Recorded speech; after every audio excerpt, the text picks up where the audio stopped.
ఈ జాతకం చూడండి. ఇక్కడ వాళ్ళేం చెప్పారంటే, ఏ కారణం చేతనో మాంగళ్య దోషం ఇక్కడ వచ్చింది కూడా ఒక జ్యోతిష్యుడే. ఆయన, ఆయన కూతురిదే ఈ జాతకం. ఆయన ఏం చెప్పారంటే, "స్వామి మీరు యూట్యూబ్‌లో మీరు చేసిన కొన్ని వీడియోలు నేను చూశాను.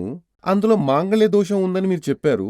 దానివల్లే కుటుంబంలో విడిపోవడం జరుగుతుందని మీరు చెప్పారు. కానీ మా అమ్మాయి జాతకంలో చూస్తే కుజదోషం ఉంది. అది నాకు తెలుసు. దానికి పరిహారం కూడా చేశాను. పరిహారం అంటే జాతకంలో గురువు దృష్టి ఉండడం వల్ల ఆ పరిహారం చేశాము. పరిహారం జాతకంలో ఉంది. కానీ పెళ్ళై విడిపోయారు కదా! దానికి కారణం ఏంటి అని అడిగారు. చూడండి దీనికి సంబంధించి 7వ స్థానానికి లగ్నంలో నుండి 1, 2, 3, 4, 5, 6, 7 ఈ యొక్క 7వ స్థానంలో శని దృష్టి ఉంది.